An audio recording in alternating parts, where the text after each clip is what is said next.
आज हम आपको छत्तीसगढ़ के बस्तर की उन गलियों और गांवों में ले जा रहे हैं जहां एक ऐसी क्रांति की शुरुआत हुई है जिसके बारे में सुनकर आप हैरान भी होंगे और शायद सोचने पर भी मजबूर हो जाएंगे। क्या आपने कभी सुना है कि किसी समुदाय ने सरकार का इंतजार किए बिना खुद ही अपनी जनगणना यानी अपने लोगों को गिनने का फैसला कर लिया हो? जी हाँ, ये कोई कहानी नहीं बल्कि हकीकत है। छत्तीसगढ़ के आदिवासी समुदाय ने एक ऐतिहासिक कदम उठाते हुए ऐलान किया है कि वो अपने सामाजिक और जाति जनगणना खुद करेंगे। तो सवाल उठता है कि आखिर ऐसा क्या हुआ कि सर्व आदिवासी समाज को ये फैसला लेना पड़ा? सरकार की जनगणना पर उन्हें यकीन क्यों नहीं है? और सबसे बड़ी बात, वो ये सब कैसे कर रहे हैं? नमस्कार, मैं उच्च चंद्रशेखर और आप देख रहे हैं नवप्रदेश टीवी। सबसे पहले पूरे मामले को समझने के लिए हमें थोड़ा पीछे जाना होगा। भारत सरकार ने इसी साल 4 जून 2025 को एक बड़ा ऐलान किया।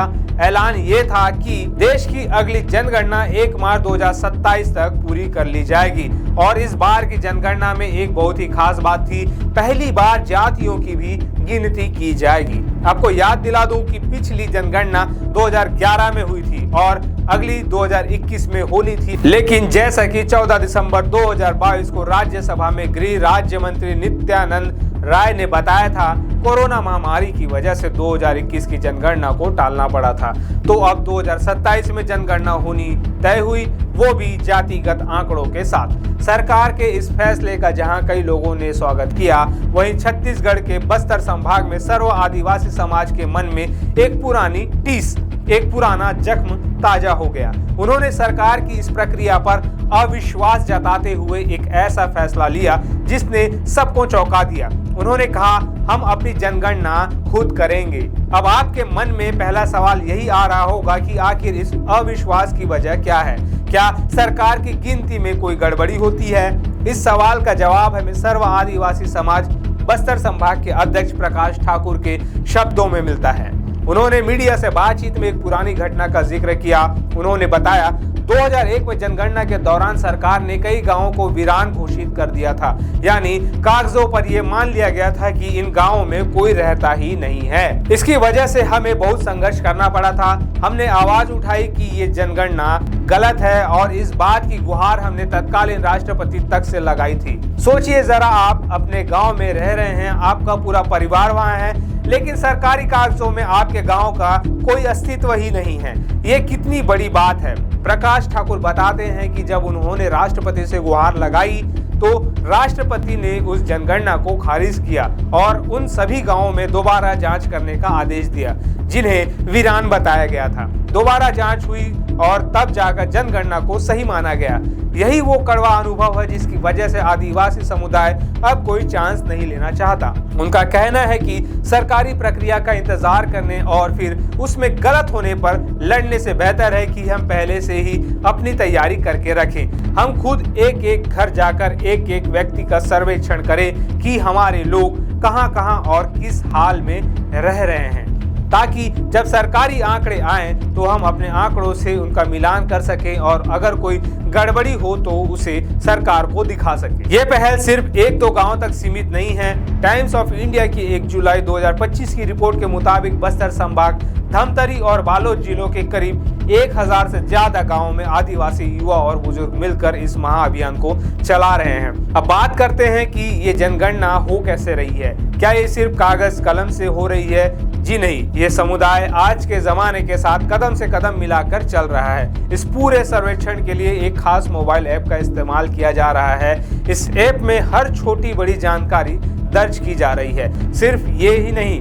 कि कितने पुरुष हैं, कितनी महिलाएं हैं, बल्कि इनमें जन्म, मृत्यु, विवाह, किसके पास कितनी जमीन है, कौन सा परिवार काम के लिए कहाँ गया है और यहाँ तक कि समुदाय के सांस्कृतिक तत्व जैसे कि उनके टोटम क्या है, वो किन देवी देवताओं को पूजते हैं, ये सब कुछ दस्तावेज के तौर पर तैयार किया जा रहा है। प्रकाश ठाकुर कहते हैं, 10 साल से हमारे पास अपनी जनसंख्या या सामाजिक स्थितियों का कोई साफ रिकॉर्ड नहीं था, इसलिए हमने ये फैसला किया और ये जारी रहेगा। इस अभियान की एक और बहुत ही खास और दिल जीतने वाली बात है, ये सर्वेक्षण सिर्फ आदिवासी समुदायों का नहीं हो रहा है।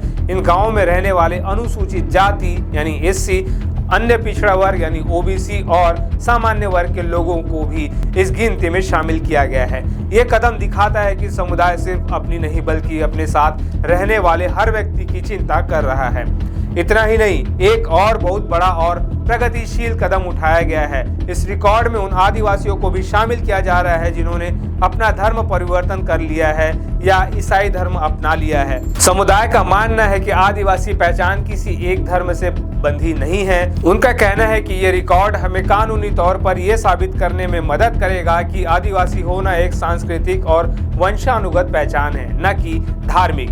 जब कोई समुदाय इतना बड़ा कदम उठाता है तो सरकार और बड़े नेताओं की प्रतिक्रिया भी मायने रखती है। हमने ये भी जानने की कोशिश की।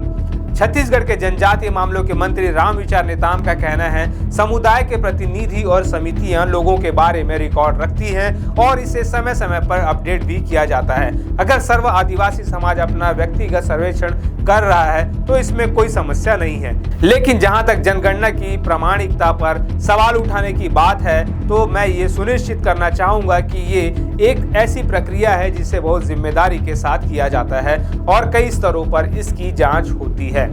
वहीं दूसरी तरफ बस्तर के एक बहुत ही वरिष्ठ आदिवासी नेता और पूर्व केंद्रीय मंत्री अरविंद नेताम ने इस पहल का खुलकर समर्थन किया है। उन्होंने टाइम्स ऑफ इंडिया से कहा, मैं इसका समर्थन करता हूं, खासकर इसलिए क्योंकि यह आदिवासी लोगों में जागरूकता को दर्शाता है। सर्वेक्षण को पूरी गंभीरता से किया जाना चाहिए। एक तरफ सरकार का अपना पक्ष है और दूसरी तरफ समुदाय का अपना अनुभव और अपनी पहल। ये पूरा मामला हमें कई बड़ी बातें सिखाता है। ये हमें बताता है कि जमीनी स्तर पर डेटा या आंकड़े कितने जरूरी है। ये दिखाता है कि कैसे एक समुदाय अपनी पहचान, अपनी संस्कृति और अपने अधिकारों के लिए एकजुट हो सकता है। 2011 की जनगणना के अनुसार छत्तीसगढ़ में आदिवासियों की आबादी 78,22,902 थी, जो राज्य की कुल आबादी का 30.6% थी। अब 15-16 साल बाद ये आंकड़े यकीनन बदले होंगे। समुदाय की ये कोशिश हमें असली तस्वीर के और करीब ले जाए। छत्तीसगढ़ के आदिवासी समुदाय की ये पहल सिर्फ एक जनगणना नहीं है, ये अपने अस्तित्व को बचाने, अपने आवाज को बुलंद करने और अपने भविष्य को खुद गढ़ने की एक मिसाल है। ये दिखाता है कि जब लोग जागरूक होते हैं तो वो बड़े से बड़ा बदलाव ला सकते हैं। हम इस पूरी पहल पर अपनी नजर बनाए रखेंगे और इससे जुड़ा हर अपडेट आप तक पहुंचाते रहेंगे। लेकिन इस बारे में आप क्या सोचते हैं? क्या समुदाय का ये कदम सही है? क्या सरकारी जनगणना पर पूरी तरह भरोसा किया जा सकता है? अपनी राय हमें नीचे कमेंट्स में लिखकर जरूर बताएं। अगर आपको हमारा ये वीडियो पसंद आया हो तो इसे लाइक करें, अपने दोस्तों और परिवार के साथ शेयर करें और हमारे चैनल को सब्सक्राइब करना ना भूलें।